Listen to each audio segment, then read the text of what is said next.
hazviperi musha zvinyasobuda pachena kuratidza kuti Mnangagwa loyalists they are feeling the heat panguva ino pari kuonekwa kunzi the 1 million march yakaplanwa naBombshell Geza on the 17th of October iri kushayisa Zvigananda hope after taona kuti there are some ZANU-PF members vatanga kuuya vachithreatena macitizens but panguva ino nyika yese inoziva kuti it is their constitutional right to protest and petition so long zviri kuri peaceful.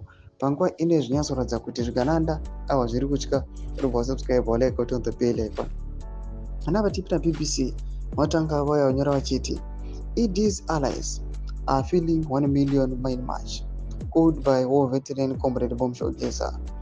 According to the constitution of Zimbabwe, it's constitutional for the citizens to remove the president through non-violent protest. Mulizwa is lost. Anova poster ya Mulizwa yamunokona muda nyaya chinzi. And this recklessness could lead to treason charges for anyone who organizes or mobilizes for such unlawful endeavors. The law is clear that a ZRP clearance is a requisite.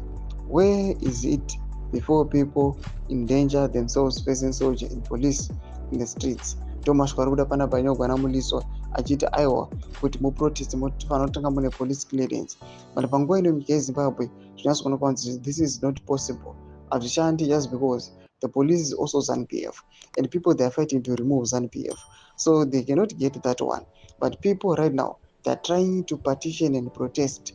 Panguva ino vachibvisa Zvigananda vanatemba Mulizwa anongoonekwa kunzi these are people vari kutongotsvakawo mari vasvaka kurarama. They are now being used to speak out vachiuya vachiataka vanhu vari kuenda against the 2030 bid in a way yekuti vakwanise kuwana mari vakwanise kurarama.